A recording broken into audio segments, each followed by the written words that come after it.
Today on Civil Society, we're talking about Campus Carry, or Texas State Senate Bill 11. It allows college students, faculty, and others in the state of Texas to carry concealed weapons while on a college campus. My guests will be Chris Cervini, Director of Public Affairs for Austin Community College, Michael Cargill, owner of Central Texas Gun Works, and Lynn Dixon, Chief of Police for the ACC District Police Department. Let's talk about guns on campus and what it means for our community. That's coming up next on Civil Society.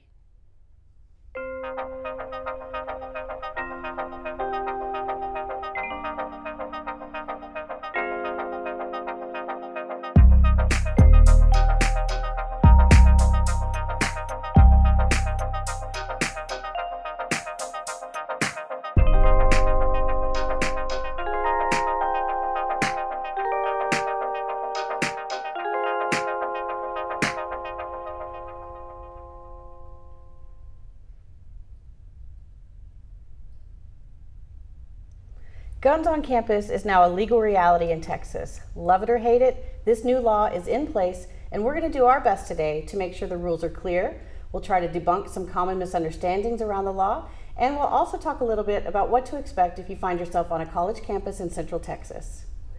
So welcome to my guests. I appreciate you all coming today. And Chris, I want to start with you because you are sort of spearheading the implementation, or you have spearheaded the implementation of SB 11 on campus at ACC. So I want to ask you what that's been like and some of the issues that you've addressed right up front. Sure, absolutely. Thank you for having us, having me here today.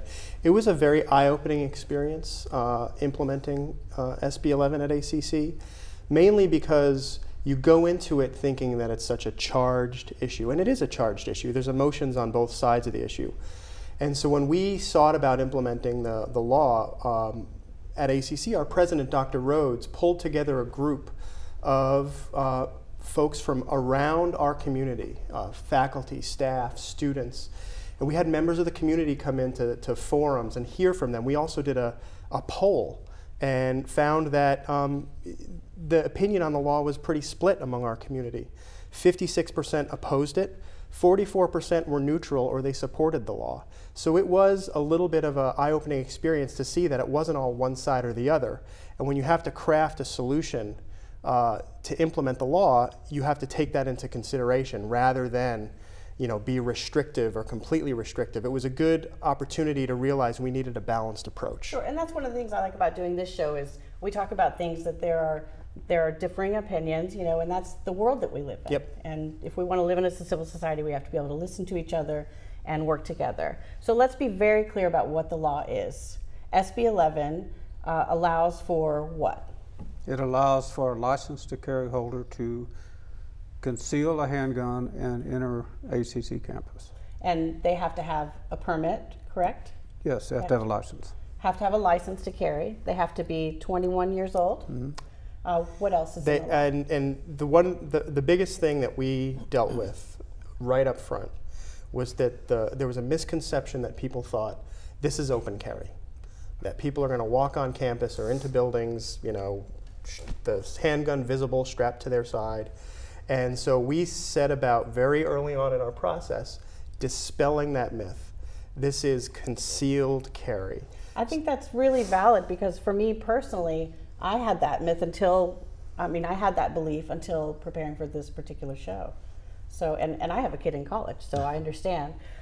So you have to be 21, you have to have a license to carry. It is concealed carry. Yeah. And as I understand it, and Michael, I'm going to ask you a question in just a second. I'm sorry I'm focusing so much on them. But because we're talking about ACC's implementation, there are areas of campus for any school in Texas that the school can decide those are off limits and you can't take a gun. So talk to me about that. Where do you guys decide what that line is?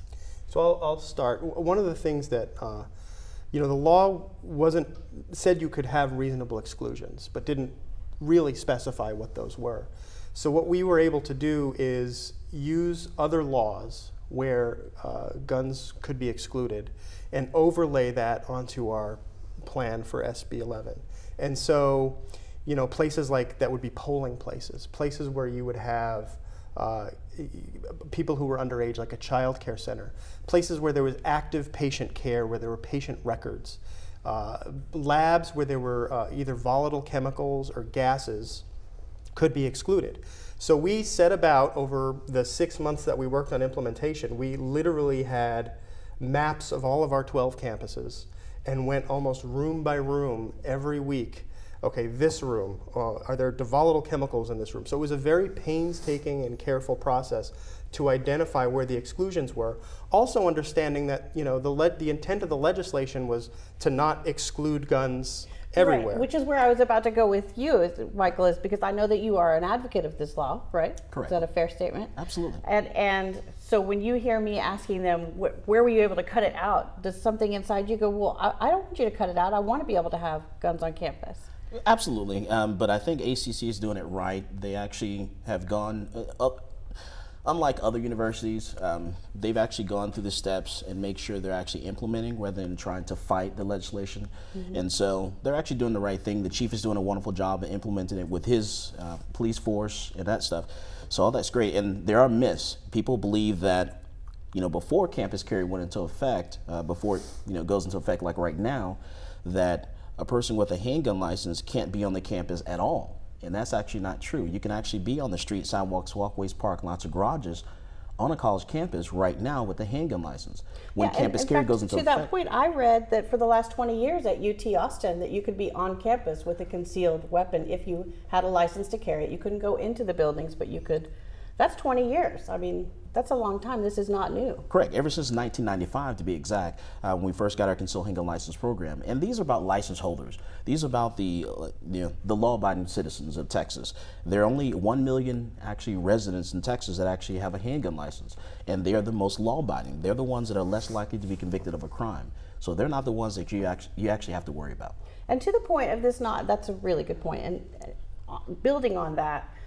Part of my personal myth, and I know a lot of people that I've spoken to around the city, they believe that Texas was out front on this, that we're the first ones to come out, and we're not. We're the 8th state in the union to come out with this campus carry law. And in fact, specifically Utah and Colorado have had it in place a long time, and since they put it in place, there have been no significant incidents of gun violence on campus. They've had accidental, which yes, of course, is something you always have to be worried about. I think there's a double edge to that, because on one side you have, obviously it's been in place with these states, and there hasn't been there's no evidence of a license to carry holder ever causing a shooting, an intentional shooting. I've never heard that. Really? Wow. No, on a campus. Okay.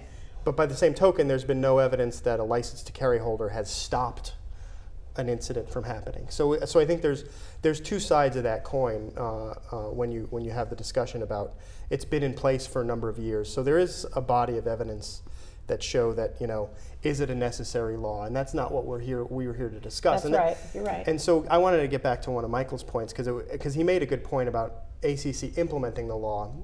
When we started in December of 2016, recognizing that this was going to go into effect in 2017. On the very first meeting, I told the committee, I said, look, if you have a moral reservation to this law and you're going to serve on this committee in an effort to try to make it not happen. Yeah, exactly. Mm-hmm. That's not going to be helpful. Well, that's not helpful in this discussion even. Absolutely, your point is helpful, but this is the law. So we now, and it really, more than anyone on this panel, falls to you, Chief, to manage, or you and your team. No pressure, but and I'll ask you as a mother of a college student, I'll ask you as a gun owner, and I'll ask you as a citizen of Central Texas, how does your team, your department, manage to this? And I have some specific questions about that, but I wonder if you could really talk to me about how you prepare your team to manage to this. Well, that's interesting because as we speak, 25 of my officers are sitting in a class that we developed, and they're learning what we expect and what the president expects. There are going to be times on our campus when a handgun is going to be inadvertently seen. Coat falls open, somebody opens a backpack, and we're teaching them how to deal with that. We don't want to throw people on the ground and handcuff them, but we do want to talk to them. And legally, Police officers are the only people that can ask you if you have a license to carry license. That's an important thing to say. Legally, a police officer is the only person allowed to ask you, are you carrying a handgun? Yes, but if somebody does, you don't have to answer them. Okay. And we're trying to get that across to our guys and ladies. Look, just because they're carrying a licensed handgun on campus, they're not criminal. There is a chance that if they violate the 30-06 sign where it says you can't carry the gun, that's a different issue. But if it's just inadvertently seen, we're dealing with that. We want to handle it with without much friction, get it over as quickly as possible, and get the student or the staff on to doing what they came on the campus to do. So do you help people get the license? Yes, Okay. so we do a class. It's a 4 to 6 hour course. We go over conflict resolution. We talk about all the where you cannot take the handgun. We take them through different scenarios. We actually take them to the gun range, evaluate their proficiency. So it's a very detailed course, and it's 4 to 6 hours. And we cover all that information and get them ready for what they're going to experience. Just like everywhere else, people can go to the grocery stores right now. They can go to the gas station. They can go to the movie theaters and places like that. So this is really not going to be anything different than what they already can do right now. I agree with you, actually. I understand that point. I have a deeper question than that, or a different layer, and I actually want to ask both of you this from your different perspectives. And that is, when someone walks onto campus, into a building, let's say we're on an ACC campus right now, so let's say someone walks into this room and maybe they have a concealed weapon, but you're able to see it. What is it? What is the moment, or what is the methodology for deciding that's a good guy with a gun versus a bad guy with a gun? And I'd like your response specifically from the department, and I'd like yours from, if you're training someone, they also need to know that, because if I'm sitting in class and someone walks in with a gun and I'm concealing, I have to have that judgment as well. So how do you train people to manage that moment? I suggest that they call the police directly, and let us deal with it. I would prefer no one at ACC confronting someone who they have seen a gun on. It's specifically an officer, though. If your officer sees it, how do you train the officer to make the judgment of it's a good That's guy? what they're setting in now, that kind of training. We're going to go ask them, and we're probably going to take them aside and counsel them and say, you just violated the law. Even if it's inadvertently, you just violated the law. And we've developed, actually we've had it for a long time, we have what we call warning tickets, kind of like you would get on your car if you parked in the wrong place. Well, not me, but. Yeah, but not you. But we're going to issue them warning tickets the first time, put them in a computer, and if it happens again, we'll be able to tell them, okay, you've gone beyond an inadvertent. Now we're going to deal with you differently. Okay, so you have a protocol in place to deal with this. I'm sure I'm not the first person to ask it. No, you're not, but it's good to get out there. We are going to confront anybody that we are told that has a gun or that we see. Okay. And that's shouldn't take point. very long. All they have to do is pull out the wallet and show us. But if they don't, then we go on a different track. Okay. Right. And for you, for the citizen, whether it's a faculty member or a student or someone who just happens to be on campus for work, how do you teach that moment? Sure, we tell them that it needs to be concealed. Can't see it by ordinary observation. So you need to make sure that you check yourself before you leave home every day and make sure it can't be seen at all. Just like right now, I don't have any handguns on me right now, but I do have 3 holsters on me right now. One that you can see, and then the other 2 holsters that you cannot in the clothing that I'm wearing right now. So people need to do a good job of making sure that they're actually concealing that handgun. It cannot be seen by ordinary observation. Okay, and that leads me to a conversation I've had with you, Chris. Sure. And that is, all good intentions in place. If I'm carrying and I have my proper training and license, and I'm attempting to conceal it, let's say behind my sweater, and you happen to see it, then that's now open carry. So how does the college, or how do you in your role in policy making deal with that moment, and beyond stopping them and questioning? Overall, that's going to happen. I mean, I've spoken with my son, and it happens. Well, it's a good question. It's a training issue, and so we're in the process of developing a video that will be shown before every class. So if you're taking 5 classes at ACC this fall, you'll probably see the video 5 times. You'll be really well trained. Okay. To give you the basics and the rundown of what to do with regard to campus carry.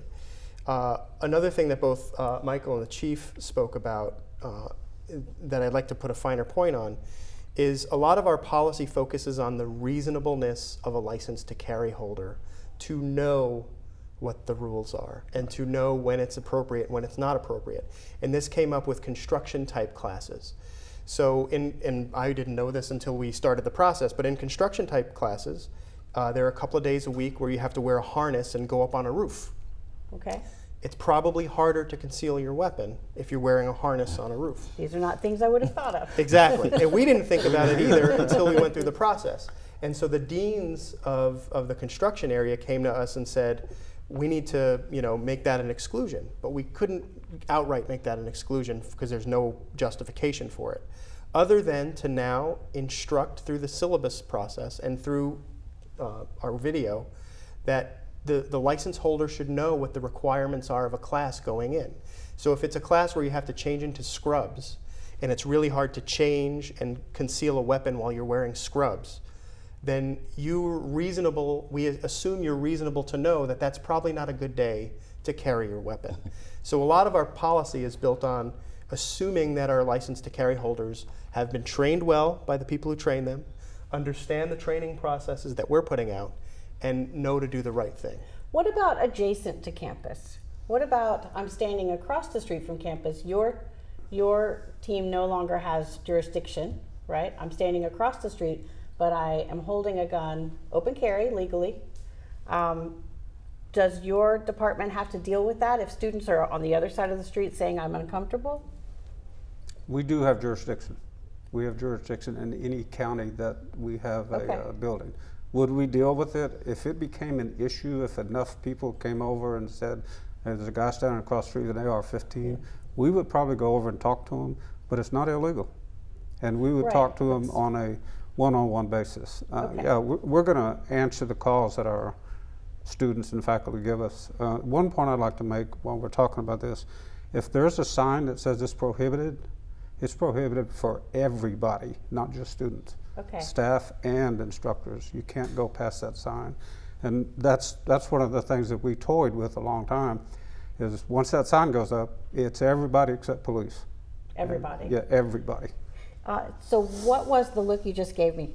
I want to understand it. I'm not calling you out to challenge you. I actually want to understand. There was clearly something about the way that I asked the question that sounded like I had something wrong. No, you don't have anything wrong at all. But people need to understand that it is about concealed carry. It's not open carry. You can't even open carry, not even on the streets, sidewalks, walkways, parking lots, or garages of a college campus. So you can't open carry. You did say across your street, which is adjacent, fine. yeah. Right, so that's all fine. Okay, but well, that's an important point though. You can't have open carry on campus. At all. At all, unless you're a police officer. Well, we're dealing with that also. For instance, you're open carrying and you drive onto our campus to attend class, and you get out and put it in the trunk. Have you violated state law? Yes. Yes. But is it intent? The intent is to put the gun in the trunk. Me personally, that's where I want it to be, not in the building. Yeah, so you're happy to let him move it to the trunk. Exactly. We are. So you personally, have you ever had to deal with an active shooter situation, or at least a perceived active shooter situation on a campus? No, thank goodness. Okay. It would probably be, for me, because of my tenure, a career-ending event. I would probably retire after that. And then keep in mind, that's going to be someone that's actually trying to do something bad. They're the bad guy. Clearly, right. And so that's not going to be your license holder, the one that does something like that. And I think that's a fair point to make. I think that's important, actually. And my family, they carry. My brothers carry, and they always tell me if you're in the grocery store and something happens, you're going to be glad I'm carrying. And absolutely I am. But I'm also glad that there are people like the chief and his team, not just citizens carrying. And a lot of people don't notice it. Training is important. They don't notice it right now, that when people are out and about, right now you go to the movies, wherever you... Everywhere. Whatever, different places that you go to get your hair done at the hairdresser. I guarantee you there are a couple hairdressers in there that are actually carrying. You go to the barbershop, same thing. So people are actually carrying in all the different places that we go throughout the day. So are you comfortable with the amount of training? I know you're comfortable with the amount of training that the officers have, because you've developed it. What about training for faculty? Do they get special training now that the law is changing, or has there already been training in place? I mean, I think we're going through an educational process to assess what the needs are and to put modules in place to make sure that everybody feels that they're confident and comfortable. But frankly, I mean, it's a charged issue, and I think our job was to take down the temperature on the issue a little bit and recognize this is now the law of the land. And we know people, yeah, exactly. And we know people have reservations, but we want to make sure that everybody feels just as safe on an ACC campus after the law goes into effect as they do before the law went into effect. And that I think is the biggest takeaway and the biggest part of our work was to make My sure. understanding is that it's public institutions, this is the law, and private colleges, they have the option to opt out. And every single private college did opt out. At So Amberton, did they opt out? every private college in Texas opted out. Every private college. Opted out. Well, I mean, if you think about it from an organizational perspective, I mean, in some ways, it's an unfunded mandate. We have to put a group together. We have to build a plan. We have to. About that. I mean, there's a lot of reasons why you would not want to do it. Aside from the raw, gun, no gun part of the discussion.